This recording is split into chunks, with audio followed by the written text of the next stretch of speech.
상고하고 있습니다. 오늘은 5번째 시간으로 시편 124편 주께서 그때 우리 편에 계시지 않았더라면이라는 주제로 하나님의 말씀을 상고해 보기를 원합니다. 함께 기도하시겠습니다.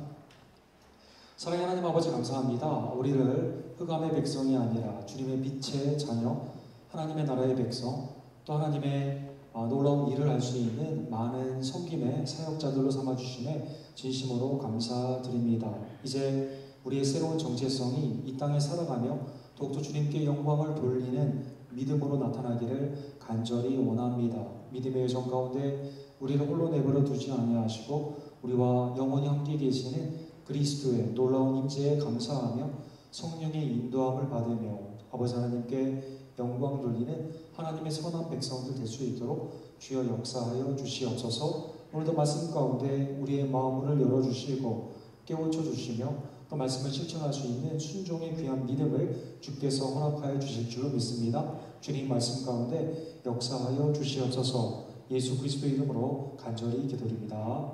아멘. 2003년도에 MBC 문화방송에서 한국인의 노래라는 주제로 이렇게 서베이를 한 적이 있습니다. 거기에서 국민 가곡으로 1등을 차지한 것은 가장 많이 애창되는 노래는 이은상 씨의 김동진 곡의 가곡바다라는 곡이라고 합니다. 내 고향 남쪽 바다 그 파란물 눈에 보이네 꿈엔들 잊으리요 그 잔잔한 고향 바다. 그 중간에 보시면 나는 왜 어이타가 떠나 살게 되었는고 온갖 것 다 뿌리치고 돌아갈까 돌아가. 아마 이 노래가 이번 추석에 3천만 명 이상이 이렇게 한국에서 고향을 찾아간다고 하는데요. 특별히 고향에 갈 수 없는 분들이나 또 고향을 떠나온 많은 사람들의 감수성을 잘 표현한 그러한 노래였던 것 같습니다. 일찍이 이은상 선생은 이 곡을 작곡했을 때 독립운동에 참여했다는 것으로 고향 마산을 떠나서 여러 곳을 이렇게 쫓겨다니는 삶을 살아야만 됐다고 합니다. 또 이 곡을 작곡했던 김동준 선생도 목사의 아들로 태어나 신앙생활을 열심히 하는 것 가운데 평양에서 서울로 이제 유학을 하고 그리고 나중에 여러 가지 어려운 일 때문에 역시 일제에 쫓기는 신세가 되었을 때 이 곡을 작곡하게 되었고 또 나중에는 이 곡이 북한에 갈 수 없는 자기의 그러한 심정을 자기 스스로도 잘 이렇게 가사를 통해서 깨닫게 되는 자기의 최고의 애창곡이 되었다고 합니다. 나는 왜 어이타가 떠나 살게 되었는고. 추석 때 특별히 한국을 떠난 우리 이민자들은 이런 질문을 한번 해볼 수 있겠습니다. 여러분은 어이타가 떠나 살게 되었는지요? 이곳에 오게 되었는지요? 우리 한번 이 질문 한번 생각해 보기를 원합니다. 나의 고향은 어디인가? 내가 속해야 되는 곳은 어디인가? 나의 마음 가운데 가장 평강을 주는 곳은 어디인가? 고향을 생각해야 하는 그 계절에 오늘 하나님의 말씀을 우리가 보게 된 것입니다. 이스라엘에게 있어서 예루살렘의 멸망은 그들의 예배, 그들의 영적 고향을 떠나야만 되는 포로의 신세가 되는 안타까운 핍박의 시절이었습니다. 시편 137편 1절에 보면 바빌론의 포로 생활을 하고 있었던 이스라엘 백성들이 하나님의 절기를 지킬 수 없고 예배 가운데 참여할 수 없는 처량한 신세를 이렇게 표현합니다. 우리가 바빌론의 여러 강변 거기에 앉아서 시온을 기억하며 울었도다. 지금은 예배를 드리고 싶어도 드릴 수 없었던 그들, 하나님의 절기, 유월절 또 여러 절기들 가운데 하나님이 함께 하셨던 그 모든 초막절과 오순절과 같은 그러한 절기를 지킬 수 없었던 그들의 신세 한탄이 이렇게 찬양 가운데 애가로서 나타나게 된 것입니다. 그러나 오늘 시편 124편은 그러한 모든 어려운 여정을 마치고 이제 시편의 기자가 하나님의 도성에 예루살렘의 예배 가운데 올라가며 그의 삶을 뒤돌아보건대 수많은 어려운 일들이 있었지만 지금까지 우리와 함께 계셨던 하나님의 은혜를 추억하며 회상하는 그 모습이 오늘 본문을 통해 나타나고 있습니다. 2절에 보니까 이스라엘은 이제 말하기를 여호와께서 우리 편에 계시지 않았더라면 우리가 어떻게 하였으랴. 그의 인생 이스라엘의 공동체의 삶을 뒤돌아보건대 수많은 고비고비가 있었지만 그때그때마다 하나님께서 함께 하셨기 때문에 지금 오늘 내가 이 자리에 나와 영적인 고향 하나님의 임재가 있는 성전 가운데 예배를 드릴 수가 있다는 믿음의 고백이 된 것입니다. 오늘 시편 124편을 상고할 때 우리 사랑하는 원더교회 모든 성도님들 눈을 감으셔도 되고 평소처럼 말씀을 기억하시면서 나의 인생의 과거에 그때 하나님이 계셨기에 내가 오늘 여기까지 왔구나 다시 한번 은혜를 추억하는 시간이 되기를 간절히 원합니다. 먼저 시편의 기자가 4가지의 은혜의 간증을 하고 있는데요. 첫 번째로 그때 하나님이 계시지 않았더라면 적들이 우리를 산채로 삼켰을 것이다 라고 말하고 있습니다. 사람들이 우리를 치러 일어날 때 여호와께서 우리 편에 계시지 아니하더라면 그때 그들의 노여움이 우리에게 맹렬하여 우리를 산채로 삼켰을 것이다 라는 것입니다. 삼켰다는 이 표현은 사실 시편의 기자 가운데 사람들의 많은 핍박을 표현하는 그러한 모습으로 나와 있습니다. 시편 56편 1절에도 하나님이여 내게 은혜를 베푸소서 사람이 나를 삼키려고 종일 치며 압제하나이다. 수많은 자연재해, 여러가지 병, 또 우리 삶 가운데 예상치 못했던 어려운 일들을 다 제치고요. 시편 기자가 뒤를 뒤돌아보았을 때 가장 힘들었던 장면은 사람들이 나를 어렵게 했던 것이다 라는 것입니다. 그만큼 사람들의 관계가 힘들고 어려운 신앙생활을 지키는 데 있어서 가장 어려운 것이요. 적들이 나를 삼키려고 하는 그러한 사람들과의 전쟁이었다라는 것입니다. 아마 시편의 기자는 이스라엘 공동체와 특별히 오늘 시편의 주제가 되고 있는 다윗의 생애를 기억했을 것입니다. 다윗은 골리앗이라는 엄청난 대적을 물리쳤지만 생각지도 않았던 대적을 만나게 되는데 그것은 다름이 아니라 이스라엘의 왕이었으며 자기에게 개인적으로는 장인 어른이었던 사울이 자기를 죽이려고 쫓아왔던 것입니다.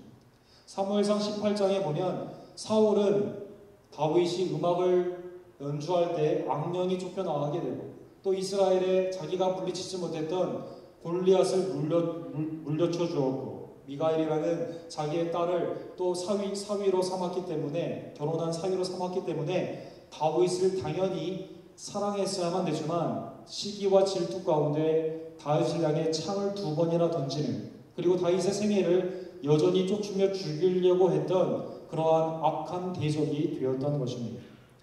초기에 사울이 다윗을 쫓아다니며 죽이려고 했던 것과 비슷하게 후반부에는 다윗은 누구의 쫓김을 당하게 됩니까?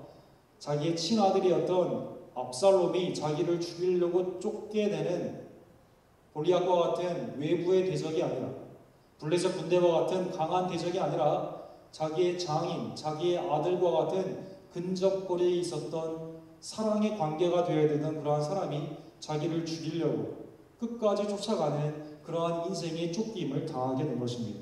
그러나 하나님이 죽음의 고비 때마다 어떻게 하셨습니까? 다윗을 살려주시고 이스라엘 공동체를 살려주시고 오늘날의 성도들을 피할 길을 허락하시고 이길 길을 능력을 허락하여 주시사 시편의 기자 또 오늘날 우리의 모든 성도들이 그때 하나님이 우리와 함께 계셨기 때문에 적들이 우리를 삼키지 못했다라고 고백하게 된 것입니다. 사랑하는 성도 여러분, 시편의 기자처럼 여러분의 신앙의 삶을 다시 한번 뒤돌아보시면서 사람 가운데 위기가 많이 있었지만 그러나 신앙을 지키게 하시고 그때그때마다 지혜를 허락하여 주시고 이길 수 있는 담대한 믿음을 허락하여 주신 구원의 하나님께 감사하는 우리 귀한 주일 예배가 되기를 간절히 원합니다.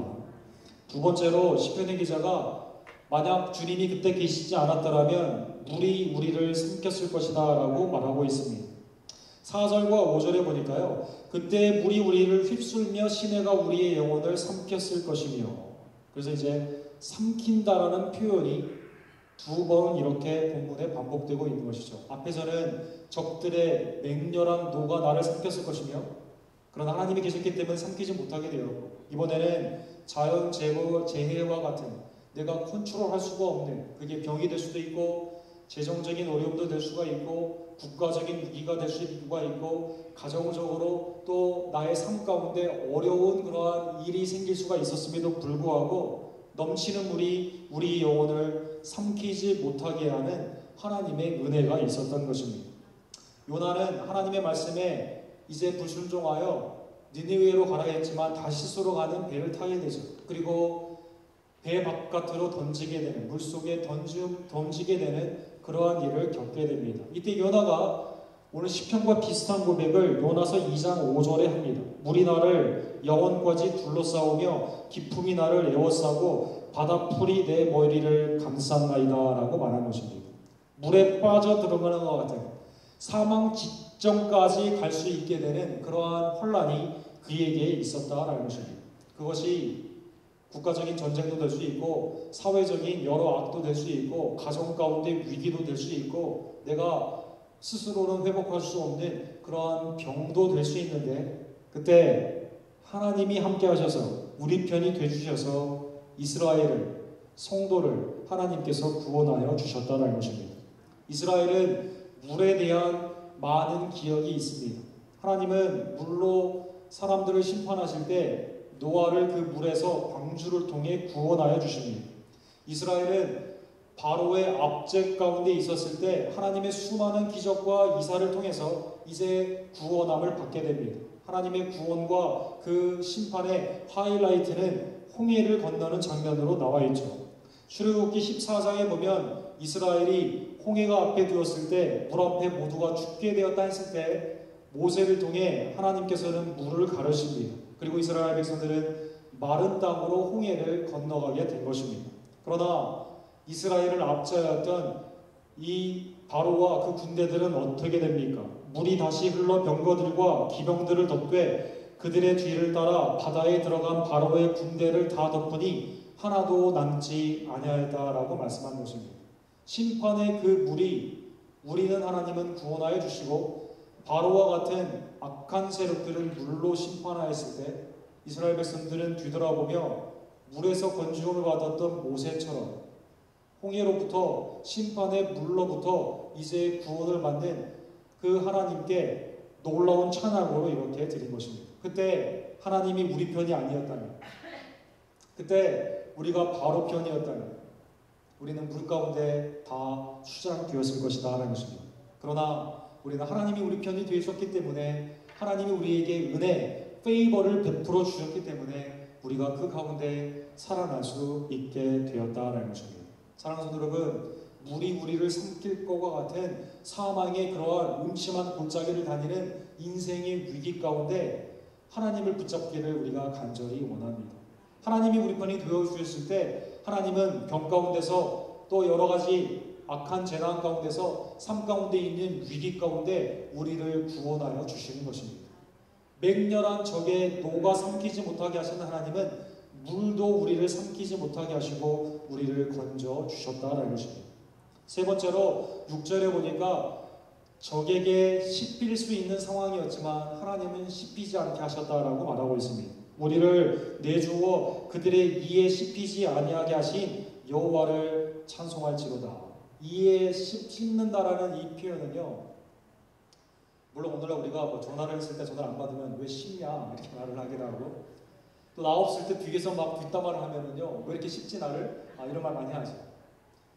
근데 이 표현은 그보다 더 심한 표현입니다. 짐승이 물건 먹이를 먹었을 때요 악은 씹는, 사자가 씹는 것처럼 악어가 씹는 것처럼 우리를 죽음 가운데로 들어가는 그러한 위기를 의미한다라는 것입니다. 지금도 사탄은 우는 사자처럼 성도를 먹을 것을 찾아 헤매는 것처럼요 지금도 우리를 위에 후벌이 돌아다니고 있지 않습니까? 이스라엘 가운데 이러한 유혹들이 많이 있었다라는 것입니다. 예레미야 10장 25절에 보면 야곱을 씹어 삼켜 멸하려고 수많은 사람들이 악한 원수들이 이스라엘을 먹으려고 했다라는 표현이 나와 있는 것처럼 성도들이 신앙을 지키지 못하도록 오늘날 수많은 악한 세력들이 먹으려고 씹으려고 우리를 위협하고 있는 것입니다. 그러나 하나님은 우리를 그 가운데 짐승들에게 먹이를 내어두듯 우리를 내어주지 않습니다. 하나님은 사탄에게 우리를 내어주지 않습니다. 하나님은 적에게 악에게 우리의 삶을 내버려 두지 않는다라는 것입니다. 하나님은 보호하시고 피할 길을 허락하여 주시고 인도하여 주시며 적들이 우리를 상하지 못하도록 이스라엘이 뒤를 뒤돌아보았을 때, 또 여러분과 제가 우리의 신앙을 뒤돌아봤을 때 하나님의 이 놀라운 은혜를 깨닫게 된다라는 것입니다. 사랑하는 성도 여러분, 이 순례자의 고백처럼 적들에게 넘겨주지 않는, 씹히지 않도록 우리를 내어주지 않으신 그 하나님을 찬양하는 우리 모두가 되기를 간절히 원합니다. 네 번째로, 적들이 삼체로 삼키지 못하게 하시고 물이 삼키지 못하게 하시고 씹지 못하게 하신 그 하나님의 은혜가요, 7절에 하이라이트로 우리의 영혼을 해방시켜 주신 그 은혜로 찬양되고 있습니다. 우리의 영혼이 사냥꾼의 올무에서 벗어난 새같이 되었나니 올무가 끊어짐으로 우리가 벗어났도다라고 찬양하는 것입니다. 육체적인 어려움, 또 국가적인 사회적인 여러 가지 어려움 가운데 그 피할 길을 허락해 주신 하나님도 너무나 감사한데요, 더 중요하게 한 사람도 피할 수 없이 우리를 얽어매는 죄와 사망의 그 올무 가운데 있었던 우리들을, 올무, 미끼를 통해서 새들을 가둬놓는 거 아닙니까? 날지 못하도록. 그래도 올무가 풀어졌을 때 어떻게 합니까? 새가 날아가게 되는 것처럼. 그래서 우리가 free as a bird라는 말 하지 않습니까? 새처럼 자유롭게 나를 풀어주신 그 하나님, 무엇을 풀어주셨습니까? 영혼을 속박하는 죄와 사망에서 순례자, 이스라엘 백성들, 성도들을 풀어주신 그 하나님을 찬양한 것입니다. 로마서 8장 1절과 2절에 보면 그리스도 예수 안에 있는 자에게는 결코 정죄함이 없습니다. 왜 정죄함이 없습니까? 성령의 생명의 법이 사망과 죄의 법에 있었던 여러분과 저를 해방하여 주셨기 때문인 것입니다. 전에는 그 올무에서 아무도 우리 스스로 빠져나올 수가 없었습니다. 누구도 죽음을 피할 수가 없었습니다. 영생의 소원은 있지만 스스로의 공로로는 다 주인이기 때문에 율법이 우리를 정죄하고 다 거기에 묶여 있을 수밖에 없었다라는 것입니다. 그런데 예수 그리스도의 십자가의 놀라운 보혈, 부활의 놀라운 능력이 우리를 그리스도 안에 있는 모든 자에게서 해방시켜 주시는 하나님의 놀라운 은총으로 우리가 구원을 받게 되었다는 것입니다. 시편의 기자, 구약과 신약의 백성들, 믿음의 선조들이 찬양의 가장 궁극적인 주제, 우리를 죄와 허물에 죽었던 우리들을 살려주신 하나님께, 속박에서 해방시켜 주신 그 하나님께 찬양을 올렸던 것처럼 우리도 과거에 우리의 신앙의 삶을 뒤돌아보며 이 귀한 은혜를 잃지 않고 그리스도의 십자가의 은혜를 찬양하는 우리 모두가 되기를 간절히 원합니다. 회상을 했던 순례자는 이제 결론을 맺습니다. 8절에 보니까요, 적이 나를 삼키려고 할 때, 물이 나를 덮을 때, 적들이 나를 씹으려고 할 때, 올무를 걸어놓을 때 누구에게 도움을 청하겠느냐라는 것입니다. 그것은 바로 우리의 도움은 천지를 지으신 여호와의 이름에 있도다. 우리의 도움은 다른 어떠한 것이 아니라 이 모든 은총에 능력이 있으시고 마음이 있으신 그 하나님, 피조물을 다스리시며 구원하시는 창조주 그 하나님께 있다라고 순례자는 고백한 것입니다. 이 고백이 우리의 고백이 되기를 간절히 원합니다. 사무엘은 블레셋의 압제 가운데 있었던 이스라엘 백성들을, 그가 군인도 아니었고 정치가도 아니었지만 선지자하며 사사로서 그 전쟁을 다 이기게 합니다. 그리고 그는 모든 회중들을 모읍니다. 사무엘상 7장 12절에 보면 사무엘은 이것을 기념하기 위해 돌을 취하고 미스바와 센 사이에 돌을 세웁니다. 그리고 이렇게 고백합니다. 여호와께서 여기까지 우리를 도우셨다 하고 그 이름을 에벤에셀이라 하리라. 에벤에셀이라는 것은 무엇입니까? 주님이 나를 여기까지 인도하시고 도와주셨다는 것입니다. 사랑하는 성도 여러분, 우리는 은혜를 잊어버리면 되지 않습니다. 하나님께서 나를 위해서 무엇을 하셨는가, 나를 어떻게 도와주셨는가, 그 가운데 나와 어떻게 함께 하셨는가를 늘 기억하며 그 은혜를 우리는 나누어야만 되는 것입니다. 신명기 15장 15절에 대표적으로 나와 있는 것처럼 출애굽을 시키신 하나님께서는요, 8번이나 이스라엘 백성들에게 이것을 기억하라라고 말씀하십니다. 너는 애굽 땅에서 종되었던 것과 내 하나님 여호와께서 너를 성령하였음을 기억하라. 그것으로 말미암아 내가 오늘 이같이 내게 명령하노라. 하나님의 명령이 어려운 것이 아니고 감사의 이유가 되며 우리의 살 길로 여겨진 이유가 무엇입니까? 주님은 애굽에서 종되었던 이스라엘을 하나님의 놀라운 은총으로 해방시켜 주시기 때문입니다. 구원의 은총을 우리가 늘 기억하면 하나님의 일을 우리가 넉넉히 감당할 수 있다는 것입니다. 우리는 성찬식을 통해 그리스도의 구속의 몸과 피를 먹고 마시죠. 예수님은 그것을 행할 때마다 기억하라, 기념하라라고 말씀하십니다. 그것은 주님의 구속을 다시 한번 생각하며 감사하며 미래를 주님 앞에 다시 한번 의탁하는 신뢰의 시간을 갖게 되는 것과 마찬가지다라는 것입니다. 사무엘하 7장 18절에 보면 다윗은 하나님의 놀라운 이제 너를 통해 영원한 나의 집을 세우겠다라는 하나님의 이 언약의 축복의 말씀을 받고 이렇게 고백합니다. 다윗 왕이 여호와 앞에 들어가 앉아서 이르되 주 여호와여 나는 누구이오며 내 집은 무엇이기에 나를 여기까지 이르게 하셨나이까. 내가 누군데 목동이었는데 나를 취하시고 수많은 하나님의 승리로 이끄시며 또 많은 대적의 위협 가운데 있었지만 오늘날까지 나를 보존하시고 나를 통해 하나님의 하우스 오브 갓, 하나님의 성전을 짓겠다고 말씀하시는 이 놀라운 언약 앞에 내가 누구인데 나를 공부하시고 내가 누구인데 나를 지금까지 인도하십니까? 감사의 고백을 그가 한 것입니다. 사랑하는 성도 여러분, 과거에 우리에게 베푸신 개인적인 은혜, 교회적인 은혜, 국가적인 은혜, 또 여러 공동체의 은혜를 다시 한번 기억하는 그러한 성도가 되기를 간절히 원합니다. 과거에 하나님이 우리를 도와주셨음에 그 은혜를 기억하며 주님 앞에 감사하는 순례자의 이 고백이 우리의 고백이 되기를 간절히 원합니다.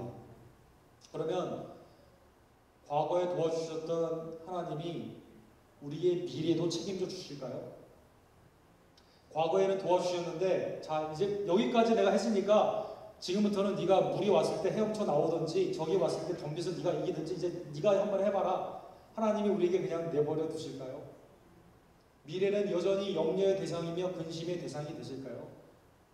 그렇지 않습니다. 하나님의 사랑은 어제나 오늘이나 내일 동일하시고 신실하신 놀라운 사랑인 것입니다. 여러분, 요한복음 13장 1절에 보면 그리스도의 사랑을 이렇게 표현하고 있어요.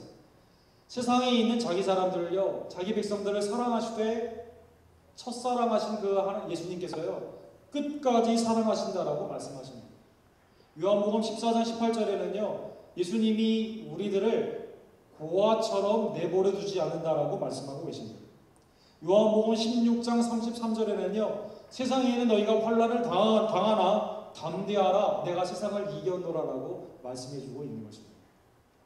바울 사도는 수많은 그의 인생의 고비고비마다 하나님의 은혜가 얼마나 자기에게 넘쳤는가 그 신앙을 디모데에게 알려주기를 원했습니다. 디모데후서 4장 18절에 보면 다윗은 이렇게 말씀하세요. 바울은 이렇게 디모데에게 권면하고 있습니다. 주께서 나를 모든 악한 일에서 건져내시고 또 그의 천국에 들어가게 구원하시리니 그에게 영광이 세세 무궁토록 있을지어다. 과거에 베푸신 하나님의 은혜는 오늘도 지속이 되며 미래도 우리의 그 은혜 가운데 인도하고 계시는 것입니다. 사랑하는 성도 여러분, 내일 일을 예수님은 내일이 걱정하게 하라고 말씀하고 있습니다. 천부께서는 우리의 쓸 것을 아시고 그리고 우리의 머리카락까지도 세신다라고 말씀하고 있습니다. 처음 우리를 택하신 하나님은 끝까지 버리지 아니하시고 끝까지 사랑하여 주시는 것입니다. 내가 너희와 세상 끝날까지 함께 있겠다라고 예수님은 약속하여 주신 것입니다. 사랑하는 성도 여러분, 과거의 은혜를 추억하며 지금 그 은혜에 감사하며 미래를 주님 앞에 의탁하는 하나님의 귀한 백성들이 되기를 간절히 원합니다. 믿음의 여정은 과거를 회상하는 것이며 미래를 주님 앞에 의탁하는 것이다 라고 말씀하고 있는 것입니다. 조선회상이라는 쇼드홀 우리 의사 선생님이신데요. 한국에서 최초로 태어난 서양인이라고 하십니다. 이분이 쓴 메모아, 이 책이 있습니다. 특별히 아버지와 어머니의 조선의 선교사로 오셨던 캐나다 의사 선생님들이었던 부모님에 관한 그 일들을 쓰게 된 것입니다. 특별히 어머니 로제타라는 분이 계셨는데요. 이분은 뉴욕에서 의대를 나오시고 남편과 함께 평양에 가서 이제 선교 사역을 했다라고 합니다. 그런데 남편 윌리엄 제임스 홀은 3년 만에 한국의 풍토병을 얻어 죽게 되었습니다. 그리고 그는 다시 뉴욕으로 가게 됐습니다. 뉴욕에 있는 그 동안에 마음은 언제나 조선에 있었다고 합니다. 뉴욕에 있은 지 2년 반 만에 다시 태어난 아이를 데리고 두 아이를 데리고 조선으로 향해 갈 때요. 사람들은 조선에 누가 있길래 넌 가느냐라고 물었다는 것이죠. 그런데 이분이 이렇게 말했다고 합니다. 조선이 내 고향입니다라고 말을 했다는 것입니다. 29살 나이 아들과 딸을 데리고 남편은 죽었고 그리고 그 딸은 한국에서 또 풍토병으로 또 죽게 되었는데요. 남편과 딸을 잃으면서도 끝까지 한국에 남아서 사역을 하신 1951년도까지 그의 생애를 바친 로제타 홀, 그 어머니를 기억하는 것입니다. 이 어머니를 통해 경성의학교가 생기게 되었다고 합니다. 이 학교가 고려의대가 되는 전식이 되었다고 하고요. 동대문 부인병원이 생기게 되는데 이게 이화여대 의과대학이 되었다고 합니다. 최초로 이분은 점자를 맹인들을 초청하여 점자를 가르쳤고요. 또 결핵 퇴치 운동, 실 운동을 하신 분이 바로 이 집안이라고 합니다. 이분은 조선회상에 보면 다음과 같은 고백을 합니다. 조선은 내 고향이다. 내가 조선인의 가슴에 청지기를 댈 때 언제나 나의 마음도 그들의 심장 소리와 함께 두근거린다. 나는 아직도 조선을 사랑한다. 하나님은 나를 한국인들의 목숨을 가장 많이 앗아간 결핵이라는 적을 상대로 싸우기 위해 이 땅에 나를 보내셨다. 한국에서 보낸 수많은 행복한 나날들이여 라고 말을 하고 있습니다. 추석에 대한 잠깐의 사건이 이 책에 보면 나옵니다. 이제 평양에서 광해 여우원이라는 여성을 상대로 하는 병원을 내게 되었는데요. 사람들이 추석으로 다 그 식구들이 모이는 그 장면이 있었다고 해요. 그런데 맹인들은 집에서도 환영을 못 받고 길거리를 오가게 되었는데 맹인 아이들에게 이렇게 물어봤다고 해요. 추석이 뭐니라고 이 로제타 홀 여사가 물어봤다고 합니다. 그러니까 아이들이 송편 먹는 날이에요 라고 했다는 것이죠. 그런데 우리에게 아무도 송편을 만들어주지 않아요 라고 했다고 합니다. 그래서 이때부터 추석 때마다 맹인들을 집에 부르고 송편을 같이 만들며 아이들에게 예수 그리스도의 사랑을 전했다고 합니다. 사랑하는 성도 여러분, 오늘은 추석입니다. 나는 왜 어이타가 떠나 살게 되었는고? 신세한탄을 하는 시간이 아니라요. 우리의 영적 고향이 하나님의 임재 가운데 바로 이곳이기를 깨닫기를 간절히 원합니다.